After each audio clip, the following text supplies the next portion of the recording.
Buenos días, queridos padres de familia y estimados estudiantes. El día de hoy vamos a continuar nuestras clases virtuales y para eso les pido la recomendación de siempre: lavarse las manos con bastante agua y jabón y cumplir la cuarentena.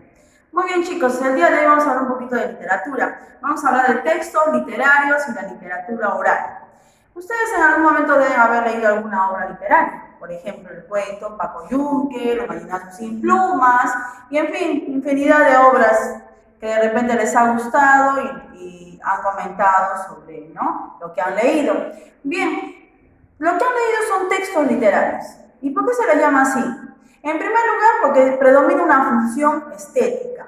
Quiere decir que pretenden crear belleza. El autor, o escritor, poeta, escribe esta obra literaria ¿para qué? Para compartir, ¿no?, la belleza de la obra que ha creado, ¿no? Esa es la finalidad, la función, crear belleza. Muy bien, además, en las obras literarias, que vemos aquí, o los textos literarios, también tiene características, tienen también un tipo de lenguaje muy poco usado, que es el lenguaje connotativo. ¿Qué quiere decir lenguaje connotativo? Este tipo de lenguaje es un lenguaje figurado. ¿Qué quiere decir?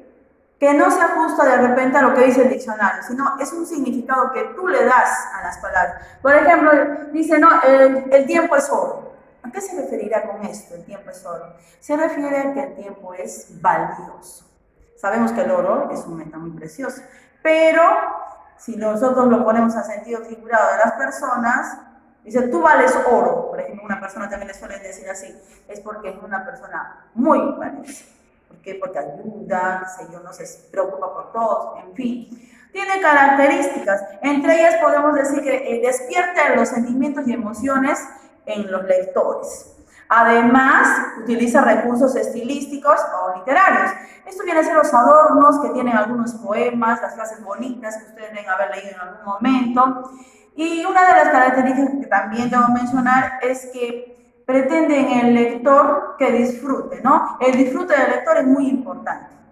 Además que exige en los lectores también que utilicen su imaginación. ¿Para qué? Para que cuando uno lea, pues esa persona se traslade al sitio, al lugar, al escenario de la obrita, ¿no? De alguna manera, imaginariamente. Eso es lo que piden de las características de los textos literarios. Existen muchos textos literarios, hay mucha variedad, pero no todos son iguales. Algunos son cuentos, como Paco Yunque, El gato negro. Otros son fábulas, como las que alguna vez deben haber leído, La liebre y la tortuga, qué sé yo, ¿no? Tantas fábulas que hay. Hay otras obras que son piezas teatrales, como Ollantay, Romeo y Julieta. También hay poemas, por ejemplo, Trilce, ¿no?, el poema Tristitia, y en fin, novelas como Yaguar Fiesta. Todas estas obras es para qué, han sido creadas para el deleite del lector. ¿Para qué? Para que disfrute de tal manera que lo traslade a otro universo que no es el que está viviendo de repente, en una realidad distinta, imaginaria. Para eso se han creado estas obras literarias. Ustedes tienen para escoger un montón. Hay un montón de obras literarias. En el caso, por ejemplo, de Ollantay, o la leyenda de Manco Cápac y Mamaubio, por ejemplo, que son muy antiguas. Estas leyendas, por ejemplo, nos habla también un poquito de historia. También es utilizado en historia, porque nos dice cómo se fundó el Imperio Inca. Las leyendas, recuerden, tienen algo de real y mucho de maravilloso. Cada obra tiene algo peculiar. Muy bien, pero todas estas obras que acabo de mencionar de repente, tenemos que tener en cuenta que no todas han sido escritas antiguamente. Por eso existía la literatura oral. ¿Y qué tipo de literatura era esta? Es aquella que se transmitía de forma oral de generación en generación. Antiguamente, nuestros antepasados incas narraban sus historias, ¿no?, de abuelos a nietos. Y los nietos crecían, se convertían en abuelos y les seguían transmitiendo, y así sucesivamente. ¿Por qué? Porque no sabían leer ni escribir. Entonces, ¿cómo han llegado todas esas historias? ¿Cómo ha llegado Ollantay hasta nosotros? La leyenda de Manco Cápac, ¿cómo ha llegado?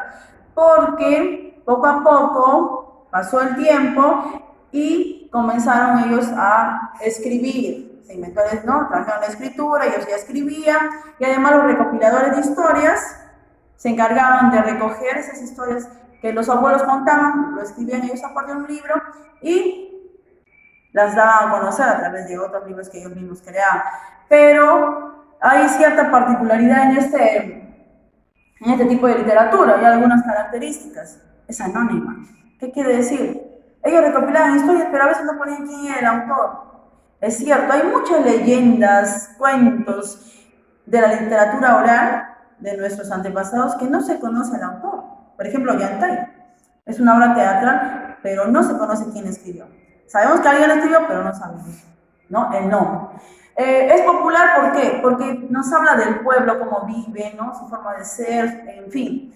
Y se registra en la memoria colectiva. ¿Qué quiere decir? Que los abuelos se acordan de todas las historias que alguna vez escucharon para transmitirlas a sus nietos. Y así, ¿no? Seguir. Muy bien. Podemos mencionar también en el caso de la literatura oral, además de las características que hemos visto, que tiene funciones. Tenía una función didáctica moral, por ejemplo, las fábulas. ¿Por qué? Porque nos dejaban una enseñanza. La función recreativa, los cuentos y leyendas. Hay cuentos también muy interesantes, muy bonitos, que nos dejan un gran mensaje, una gran enseñanza. Y de paso nos recrean, porque intervienen también animalitos, y en fin. Y la función emotiva. Los poemas y canciones de aquella época no creaban emociones en los peruanos antiguos, en los incas, por ejemplo. Ellos despertaban todos sus sentimientos y emociones a través de los cantos que hacían algunas personas. Manco Cápac, por ejemplo, dicen que fue el primer poeta, ¿no?, en el Perú. Bien, podemos mencionar qué géneros literarios se cultivaron en esa época. Por ejemplo, el género lírico, a través de los poemas emotivos. El género épico narrativo, a través de los cuentos, leyendas, ¿no?, fábulas, en fin.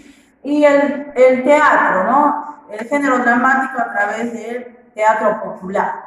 Bien, tenemos algunas obras, por ejemplo, que hemos mencionado anteriormente, Ollantay, Manco Cápac. Todos conocen la leyenda de Manco Cápac y Mamaollo, que nos indica, dice que el dios Sol envió a sus hijos, Manco Cápac y Mamaollo, para fundar un gran imperio, el imperio de los incas.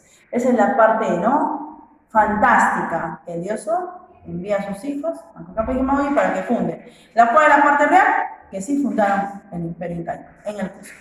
Muy bien, chicos. Tienen ahí la actividad en las páginas 22, 23, 24, 25 de su libro de actividades, para que trabajen el tema de hoy, ¿no?, la literatura oral y los textos literarios. Muy bien, entonces, a trabajar, chicos.